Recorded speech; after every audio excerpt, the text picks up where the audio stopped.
irmãos aqui, ter conhecido o pastor Luiz pela providência de Deus, como nós cremos, conforme a Bíblia nos mostra. Ele que foi lá em Indaiatuba, quando eu tive a oportunidade de falar com os irmãos lá, eu tenho uma relação de afinidade muito com a Igreja Presbiteriana Renovada, porque eu sou goiano e por isso o pastor Joel, não sei se os irmãos conhecem, o pastor Joel, muito meu amigo, pastor Gilberto Malaspina, que também é um amigo pessoal. Eu estive no seminário de vocês lá em Anápolis, diretor lá, um homem de Deus, muito conhecedor da palavra, quem tem muito respeito. Então eu tenho uma relação de amizade, de amor cristão com a Igreja Presbiteriana Renovada. E para mim é um privilégio estar com os irmãos aqui nessa oportunidade. Disse pastores que sobrou pouca coisa para mim, né? Então eu vou falar bem rapidamente. Sobrou não porque ele falou muito, porque ele falou bem, né? Com bastante conteúdo, com bastante propriedade. E eu gostaria de ler com os irmãos aqui em Romanos, capítulo 11, verso 33 ao verso 36. Romanos, capítulo 11, verso 33 ao verso 36.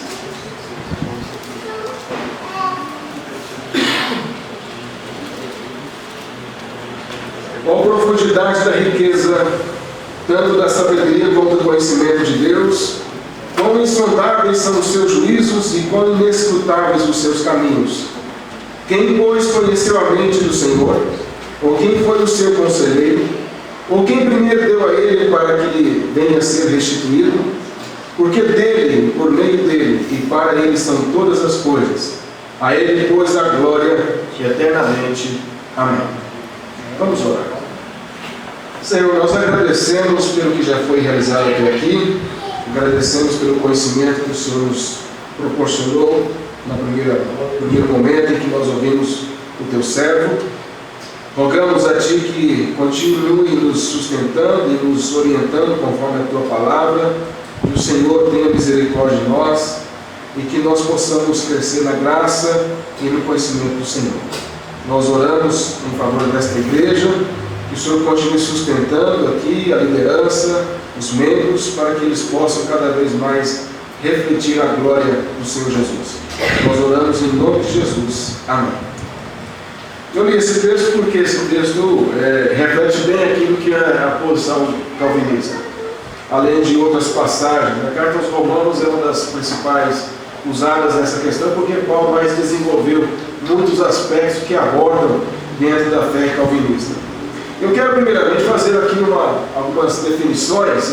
Meu assunto é calvinismo e religião, e eu quero então fazer algumas definições que eu acho interessantes. Não sei, eu acho que eu coloquei slide para falar errado, mas o primeiro que eu quero fazer aqui é com relação ao que é ser protestante, calvinista e reformado. Embora o pastor já tenha falado bastante com propriedade, eu vou resumir algumas coisas e também colocar a minha opinião sobre isso. Não se trata de uma definição simples, às vezes existem divergências quanto a essas questões. Primeiro, protestante, quando a gente fala em protestantismo, a gente está falando dessa reforma que começa ali com Martinho Lutero, e principalmente com relação aos 5 solas, chamado, né? Somente as Escrituras, somente Cristo, somente a graça, somente a fé e somente a glória a Deus, como essência disso aí. Então todo protestante historicamente defende esses 5 pontos aí que são essenciais. Depois, quando a gente fala de calvinismo, embora Kuyper aqui vai trazer calvinismo mais do ponto de vista reformado, assim, envolvendo toda a esfera humana, ele fala de calvinismo, também o pastor Luiz disse sobre isso. Na mente das pessoas sempre tem os 5 pontos do calvinismo lá no Ciro de Dort. E aí então as pessoas têm a tendência de achar que se resume apenas nisso. Ou alguns dizem que o calvinismo seria uma confissão baseada nas Institutas de Calvino, que é uma sistematização da fé cristã, que Calvino bem desenvolveu com relação a isso. Então, eu poderia dizer que o calvinismo seria com relação à visão de culto, liturgia, evangelização, culto e igreja. Mas o que é ser reformado? O reformado ele começa, na verdade, não com Calvino, mas com Zwingli, na Suíça. E Zwingli, então, ele morre de forma prematura. Então, a fé reformada, ela continua, mas sendo mentoreada por Calvino. Então, a fé reformada, ela toma um envolvimento com a mente teológica de Calvino, de tal forma que ela se identifica historicamente e teologicamente com Calvino. Até porque essa ideia de calvinismo é a partir do Sínodo de Dort. E o próprio Calvino não gostaria jamais que o seu nome fosse envolvido com qualquer sistema doutrinário. Como Lutero, foi colocado aqui também, jamais gostaria que uma igreja carregasse o seu nome.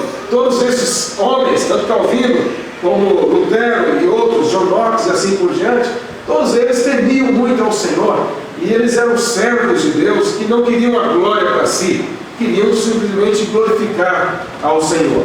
Então, quando a gente fala reformado, abrange também a questão das confissões teológicas calvinistas, como Heidelberg, a de Westminster e outras tantas que foram produzidas pela fé reformada. Eu diria o seguinte, de modo simples, sem demorar muito nessa questão, que a fé reformada ela está intimamente ligada à posição calvinista também relacionada ao Sínodo de Dort. Então, eu sinceramente não vejo tantas diferenças assim, embora você vai ver que historicamente a fé reformada ela vai estar ligada a algumas denominações como o presbiterianismo, como os batistas, como os metodistas e os congregacionais, né, os metodistas calvinistas. Mas eu não vejo tanta diferença prática entre ser reformado e ser calvinista. Para mim é a mesma coisa. Tanto é que você fala teologia reformada, você está falando calvinismo. Você pode observar que Kuyper trabalha a questão do calvinismo não baseado simplesmente nos 5 pontos do Sínodo de Dort, mas nessa perspectiva da vida como um todo, onde realmente o calvinismo possa penetrar e influenciar. Uma outra coisa que eu gostaria também de colocar para os irmãos é a cosmovisão de Kuyper aqui, que não é de Kuyper, é do calvinismo, e também não é do calvinismo, é da Bíblia. É importante dizer isso. Eu posso dizer isso para os irmãos, eu sei que a Igreja Presbiteriana Renovada não é calvinista na prática, né? Eu falo isso com todo respeito e amor. Eu pertenço a uma denominação que, se você não for calvinista, você está fora como pastor. É o oposto disso. A gente assina um documento que nós confessamos realmente os símbolos de fé de Westminster, e se negarmos isso, o pastor está fora do ministério conservador. Então é uma outra realidade. Mas eu quero dizer o seguinte, eu temo muito, tanto na minha realidade, como na realidade dos irmãos, e de todo esse interesse que existe hoje com relação à fé reformada. Eu vou usar a fé reformada e calvinismo aqui, sem discriminar, viu? Às vezes eu falo reformado, às vezes calvinismo, por causa do livro, mas nessa mesma perspectiva de que as duas coisas não têm tantas diferenças assim, em termos práticos. Mas o que eu quero dizer é o seguinte, há um risco muito grande de nós criarmos uma religiosidade em torno do calvinismo, que é justamente o que Kuyper condena. E é o que todo calvinista sincero vai condenar.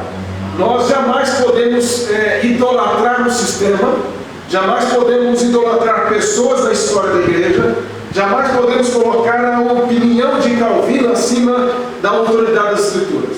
Se você pegar, por exemplo, a Confissão de Fé de Westminster, que é uma expressão reformada, da mais legítima possível, considerada a melhor confissão reformada de todos os tempos, ela vai dizer que todo pensamento, toda experiência, todo sentimento, toda decisão de concílio tem que estar debaixo da autoridade das Escrituras.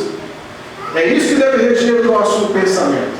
Então o calvinismo só é calvinismo se estiver de acordo com o Evangelho, se estiver de acordo com a ideia de reino, o caráter das Escrituras. Se não estiver de acordo, não importa se Calvino disse, se John Knox disse, se Kuyper disse, se quem quer que seja tenha dito. Então isso nenhum reformado vai discordar desta fala minha nessa questão. Então nós precisamos entender isso. Agora, quando se fala da cosmovisão apresentada por Kuyper, que ele vai desenvolver aí, eu não vou repetir porque o pastor Luiz falou muito bem sobre isso, mas apenas mencionar aqui para poder falar do que é o meu assunto. Mas ele trata exatamente dessa perspectiva aqui do homem com relação a Deus, de que o homem foi criado para servir e adorar a Deus. Não há outro sentido na vida humana a não ser esta. E aí, como Resultado disso, o homem tem que relacionar-se com o seu próximo. Tem que construir uma sociedade sob a perspectiva bíblica. E como resultado disso, de uma sociedade construída sob a perspectiva bíblica, então a cultura tem que ser influenciada a partir também de uma cosmovisão bíblica. Também vou falar muitas vezes como cosmovisão bíblica ao invés de calvinismo, mas sempre na perspectiva que Kuyper trabalha dentro do livro, tá bom? Então, porque o que Kuyper diz não é nada novo. O que ele está dizendo é fruto de um pensamento calvinista reformado ao longo dos séculos. Por exemplo, isso aí que ele diz é chamado na teologia bíblica de mandatos da aliança. Mandato espiritual, que é relacionamento com Deus, mandato social, relacionamento com o próximo, mandato cultural, relacionamento com a cultura. Deus nos ordenou isso desde o jardim do Éden. Então, ainda que tenha entrado o pecado, a queda, Deus continua mantendo a sua aliança, exigindo essa forma de relacionamento tríplice, que é com Ele, com o mundo e com a sociedade. Com Ele, com o homem e com a sociedade. Então, é nessa perspectiva que Kuyper vai trabalhar aí. Outra coisa que, se eu coloquei o estado da forma correta, tá aí. Outra coisa importante aí é o que o calvinismo produziu filosoficamente, a abrangência e as áreas aí, como sistema de vida, como religião, política, ciência, arte e futuro. Ou seja, o calvinismo, por causa do Evangelho, por causa da Escritura, ele então entende que Deus nos ordena a alcançar todas as esferas da vida. Então poderíamos dizer que o motor do calvinismo é a Escritura, é o Evangelho, é o que move. Nenhum calvinista verdadeiro, porque tem muito calvinista do Paraguai hoje, né? Do YouTube, produzido pelo Google, até escrevi no meu Face recentemente. Então tem muito calvinista do Paraguai, que não sabe nada do que está falando e acha que sabe.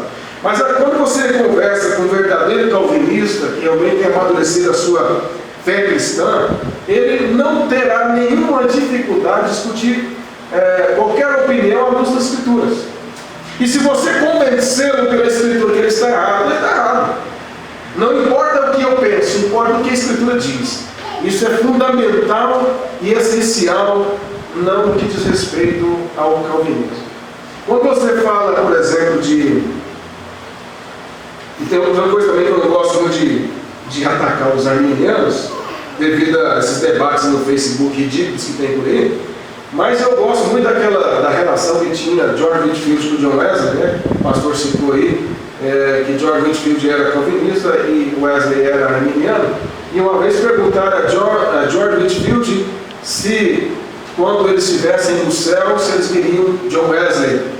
E aí, então, pensando que ele iria falar mal do John Wesley, ele disse assim: não, nós não veremos. E aí a pessoa achou que tinha conseguido o que ele queria. Mas por quê? Porque ele estará tão próximo de Deus nas instantes que nós não veremos. Então, essa humildade calvinista que deve prevalecer em nossos corações. Os arminianos são crentes, são tementes ao Senhor, embora equivocados em algumas coisas.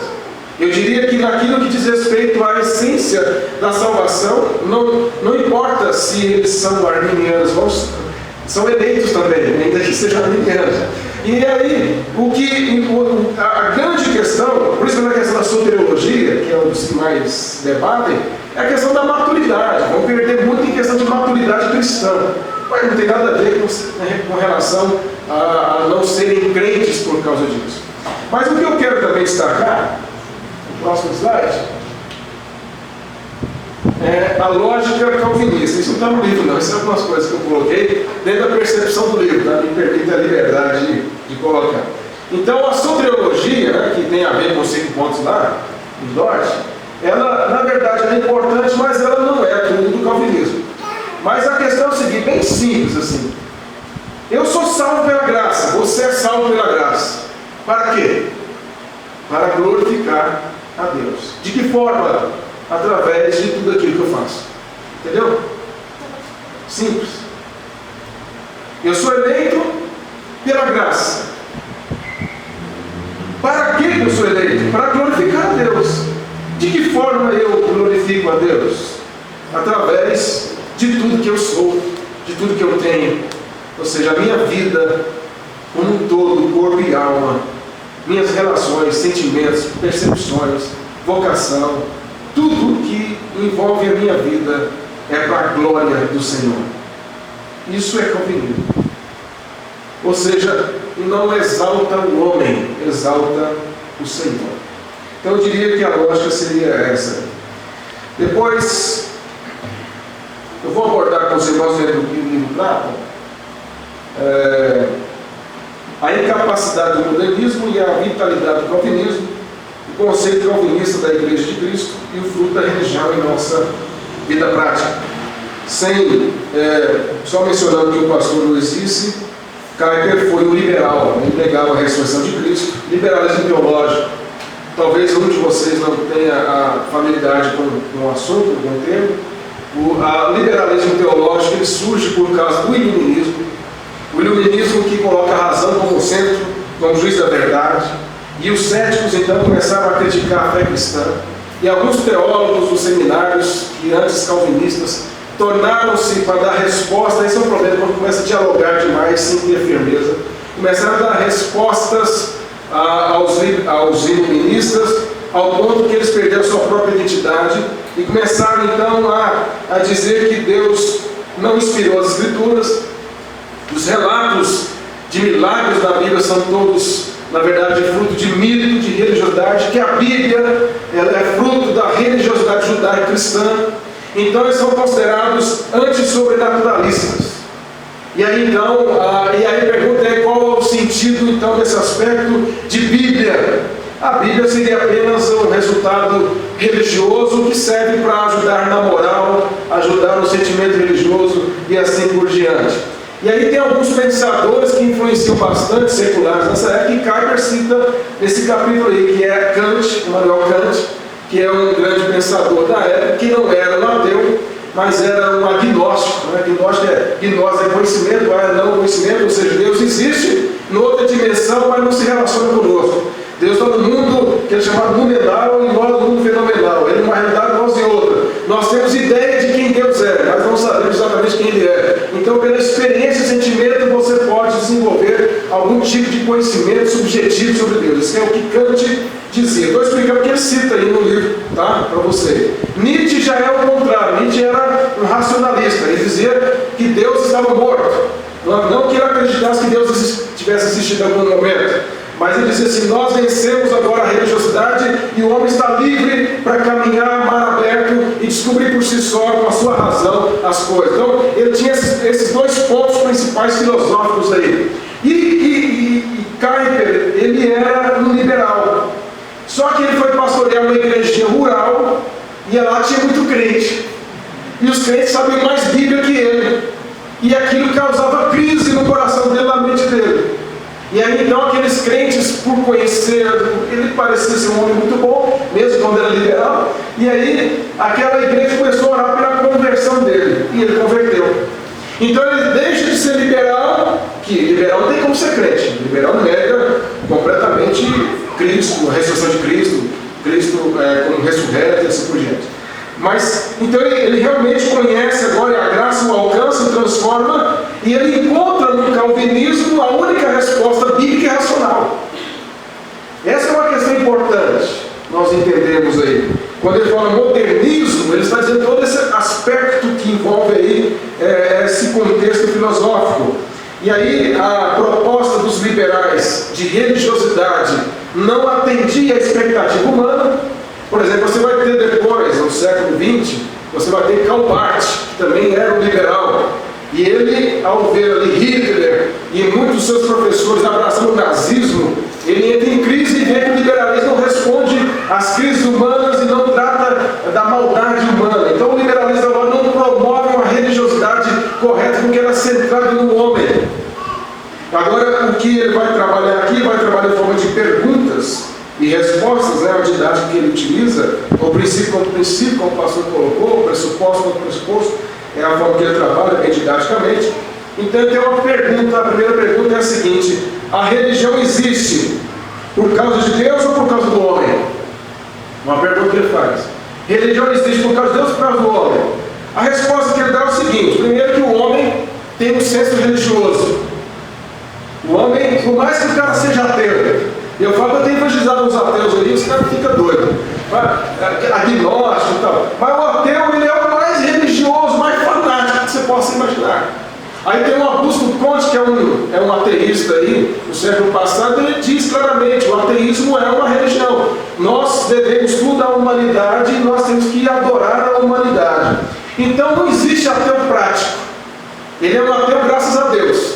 Então não tem ateu, na verdade. Ele tem uma crise dentro dele, na consciência dele, em que ele luta constantemente para apagar esse senso religioso que há dentro dele, esse vazio na alma dele, que só Deus pode preencher. Então, a primeira coisa que ele trabalha é isso. Outra coisa que ele vai trabalhar, eu estou andando acelerado aqui por causa que tem muita coisa para falar, então tá bom, mas depois pode interromper se quiser. Outra coisa que vai trabalhar é a questão que na sistemática é chamada de revelação geral, embora no livro não vai aparecer esse termo aí, porque eu tenho observado. Mas o que é revelação geral? Deus se revela através do que Ele criou. O Salmo 19 diz isso. E os céus proclamam a glória de Deus, e o firmamento anuncia as obras das suas mãos. Romanos 1, verso 18, a gente vai dizer a mesma coisa. Então, o homem, a Deus se revela através do que Ele criou, mas o homem, por causa do pecado e dos efeitos da queda, da sua razão, vontade e emoções, que desfigurou a imagem de Deus nele, ele, ao invés de adorar o Criador, que seria o lógico e o natural, ele adora a criação. É o que Paulo vai dizer lá em Romanos 1. Então você tem uma equação teológica, revelação geral mais pecado igual a idolatria. Revelação geral mais pecado igual a idolatria. É por isso que as seitas, o paganismo que ele vai citar, o romanismo vai criar todas essas questões aí. Mas como então que o homem pode construir uma religião correta? A única religião correta, se você tratar a religião como religar, né? Religar o homem com Deus, não religiosidade dessa forma de seitas assim, mas de religar o homem com Deus, porque a queda desligou o homem com Deus, destituiu ele da glória de Deus. Então a única forma é uma religião centrada em Deus. Religião centrada em Deus. Por quê? Porque o homem foi criado para glorificar a Deus. Com efeitos da queda, o homem agora ele tornou-se inimigo de Deus. Então a graça do Senhor através de Cristo, o Redentor, recria o homem para servir a Deus. E remove, há uma lógica aqui que não é nem de Kuyper, é de Bavinck, contemporâneo de Kuyper. Bavinck diz assim, uma coisa muito interessante que ajuda a entender o que Kuyper está dizendo aqui. Bavinck vai dizer que o pecado não é natural em nós. Deus não nos criou com pecado. Então, se o pecado não é algo natural em nós, Deus pode remover o que não é natural em nós. Por isso vai remover completamente em Cristo. Correto? Mas enquanto Ele não remove completamente, que só vai fazer isso quando Cristo voltar, Ele vai nos despindo do velho homem, né? Nós vamos nos santificando nele. Na medida que isso vai fazendo, então nós vamos criando uma religião de acordo com essa transformação. É o que ele vai tratar aqui mais à frente também. Uma segunda pergunta que ele faz é o seguinte: a religião deve operar diretamente ou imediatamente? Ele vai mostrar, biblicamente, que a religião não precisa de mediador, não precisa da Igreja Católica no meio, não precisa de homens ou mediadores. Você pode ver que a humanidade gosta de produzir messias, né? Pode observar isso, está na Liga da Justiça, que é o super-homem. Então você vai ver nos filmes, lá não tem lá no Exterminador do Futuro, eu gosto de filmes, para você ver. Os filmes, tem a filosofia por trás, é o John Connor, né? É o Messias lá, é a esperança. Lá no Senhor dos Anéis tem, quem que é o Senhor dos Anéis? É o Hobbit, né? Então, cada um tem, até os filmes expressam essa expectativa humana do Messias, o Redentor. Mas não existem Messias, existe o Messias. Existe um mediador, o Redentor, prometido em Gênesis 3,15, que é a promessa da redenção. Então, não existe mediadores, existe um mediador, que é Cristo.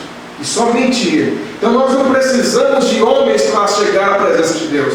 Nós chegamos através de Cristo, como sendo o nosso mediador. Portanto, a religião que procede de Deus, ele vai dizer, ela exclui completamente a mediação humana. E ela coloca tudo em Cristo. Como aquela frase que o pastor citou aí, né, que ele diz que tudo é de Cristo. Que no final também eu vou citar ela. Tá, é providência, né, das nossas palestras, sem combinar um com o outro, mas complementando. Então, a única forma de você entender realmente essa questão da religião ser mediadores é através dessa mediação única através do Senhor Jesus Cristo. Depois ele vai fazer uma terceira pergunta. Ela, a religião, pode manter-se parcial em suas operações ou tem que abraçar o todo de nosso ser e existência pessoal? Aí ele vai dizer que a religião que procede do homem, ela é sempre parcial e limitada, nunca abrangente. Ele vai mostrar que a religião que procede de Deus sempre é abrangente e envolve todas as áreas da existência humana, como já foi dito também. E aí ele vai mostrar que a questão da graça comum, que foi comentada, onde Deus, apesar do homem merecer toda a maldição da queda, apesar de todos os efeitos da queda, Deus ainda manda sol e chuva sobre bons e maus. Deus, através de leis, de estados, por isso que Deus, Paulo diz em Romanos 13, que os governos são instituições de Deus, que devem ser respeitadas, porque as leis servem para punir o transgressor, ou seja, é graça comum. Opinião pública não é a voz de Deus, mas a opinião pública, quando ela expressa a vontade de Deus, no sentido revelado na sua palavra, na moral, na ética, é uma graça comum de Deus. Então todas essas coisas são cuidados do Senhor com relação a isso. Mas o crente que entende que a religião procede de Deus, deve compreender que ele tem que ser sal e luz. Ele tem que ser um agente de transformação. E aí a pergunta, como ele pode ser esse agente transformador? Eu diria que fazer uma pergunta diferente, trazendo aqui, dentro do que ele fala e outros aspectos. Como que a igreja pode ser esse instrumento de Deus no mundo? Eu penso, de uma forma prática, dentro do que Caio está dizendo, sem fugir do que ele está dizendo, mas de forma prática, que a igreja trabalhar todos os temas da vida dentro dela à luz da Bíblia. Por exemplo, a igreja não tem que trazer político para falar no púlpito. Ela não tem que se filiar a um partido político. Inclusive, Wayne Grudem, que é um teólogo reformado, sistemático, ele escreveu agora um livro pela Fiel sobre política. Então, mas você pode falar sobre política na igreja. Eu falo. Agora, falar de política não é falar, vota no fulano de tal, nesse partido aqui está apoiando nós, no fulano de não. É falar assim, meu irmão, você tem que pensar bem antes de votar. Analisa as propostas do candidato que você quer. Você tem que ter consciência política. Isso agrada o Senhor. Vamos orar aí uma semana toda antes da eleição para que Deus tenha misericórdia da nossa cidade, do estado, do país. Então você tem que trabalhar isso, trabalhar as vocações da igreja, como foi o pastor colocou, de um jovem ser chamado para ser médico, engenheiro e assim por diante, para glorificar a Deus, porque essa é uma visão reformada mesmo, que os puritanos trataram muito bem isso, porque os puritanos diziam que a igreja tinha que orar não só para Deus chamar jovens para o ministério, como também para serem advogados, filósofos, cientistas e assim por diante. E você sendo filósofo, advogado e assim por diante, na sua vocação, você tem a obrigação, olha a visão reformada, tem a obrigação de glorificar a Deus tanto quanto o pastor. Entendeu? Eu tenho a obrigação, o pastor tem, de honrar o Senhor na nossa vocação, que é ser pastor. E temos que ser o melhor dentro daquilo que Deus nos deu de condições. Eu tenho que ser o melhor que o Márcio pode ser. Ele tem que ser o melhor que o Luiz pode ser. Eu não tenho que ser melhor que ele, nem melhor que eu. Isso é o mundo que pensa assim. O crente pensa, eu tenho que ser o melhor que eu sou, que eu posso ser dentro que Deus me constituiu de dons e talentos para a glória dele e não para a minha glória. Você, na sua área de atuação, tem que ser o melhor do que você faz, não é para ganhar dinheiro, não é para ser melhor do que os outros, mas para glorificar 40 milhões de evangélicos, no Brasil teria outra ética e moral completamente diferente do Lava Jato. O que nós temos hoje na política é fruto da incompetência dos evangélicos e da falta de visão bíblica de relação à sociedade e ao mundo, que é exatamente o que ele trata aqui. Então isso aqui que ele diz só é verdade porque a Bíblia diz isso. Só é verdade isso. Veja que a importância do calvinismo nesse aspecto não é porque é calvinismo, é porque é bíblico nessa questão. Como o pastor disse, é abrangente. Então, quando você quer tratar, mostrar aos evangélicos, não é trazê-los para nossas igrejas e revolucionar a igreja deles, não. Apesar de criar um problema sério, que cria mesmo. Mas porque as pessoas que pregam em heresias não querem ser questionadas. Mas é para você mostrar que o crente tem que ser um agente transformador da sociedade e da cultura.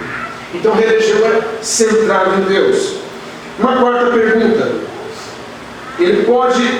Religião pode manter um caráter normal ou deve revelar um caráter anormal, isto é, um caráter soteriológico?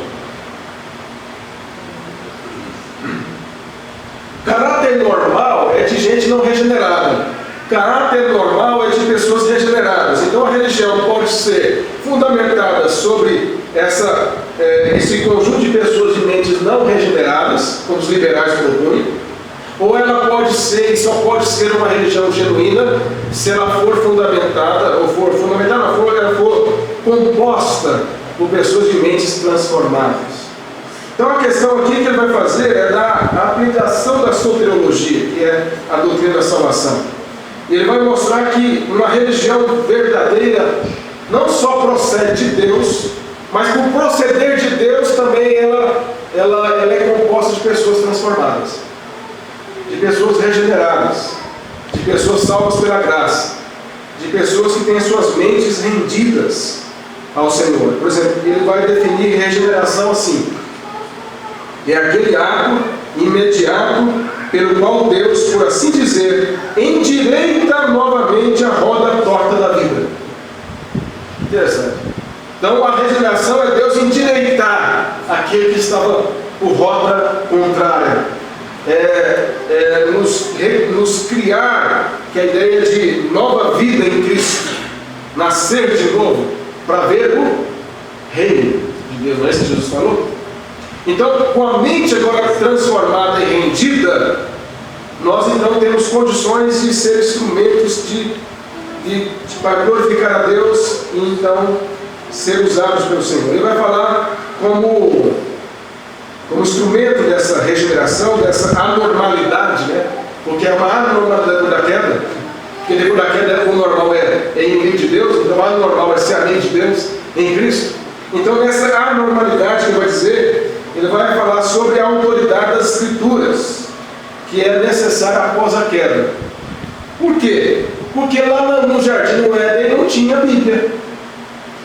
Não tinha Bíblia, não tinha necessidade de ter. No novo céu e nova terra também não vai ter Bíblia. Certo? Então a Bíblia ela foi necessária e é necessária entre a queda e a consumação. Ele vai usar um exemplo bem interessante, dizer o seguinte: uma mãe que esteja com seus filhos brincando lá entre as pernas, ali, subindo nela, brincando, demonstrando, beijando, abraçando a mãe e tal, a mãe não precisa ali repreender aquela criança ou falar de amor para ela, porque ela está demonstrando todo o amor possível naquela atitude. Então o homem, antes da queda, tinha uma plena comunhão com o Senhor e não havia necessidade das Escrituras, de Deus falar do seu amor. Com a queda, Deus fala do seu amor. Então a igreja, esse é o nosso grande desafio, irmãos. Não é tornar as pessoas calvinistas, mas pelo menos fazer os crentes pensarem um pouco. Vou falar aqui, vocês me desculpem, mas eu sei que vocês não compartilham as ideias que eu vou falar. Mas o problema é que muito crente não pensa. O doutor Augusto Nicodemo tem uma camiseta dele lá, até mandando no grupo lá. Jesus morreu pelos nossos pecados, mas não para remover a nossa inteligência, né? Mais ou menos assim, né? Não retirar a nossa inteligência. Então, John Stott crê também a pensar. Então, temos que pensar. Hoje, irmãos, as universidades, o neoateísmo, o socialismo, o islamismo, todos esses ismos que são sistemas filosóficos e religiosos, estão unidos para remover do mundo as marcas do cristianismo. E se a igreja não se preparar para enfrentar isso com inteligência, como Raiva enfrentou no seu tempo, é lógico, nós sabemos que Deus é soberano e pode ter misericórdia de intervir, mas Ele utiliza disso para que a igreja possa sobreviver a esses ataques. Termino aqui a minha fala sobre, desculpe a demora, mas sobre calvinismo e religião.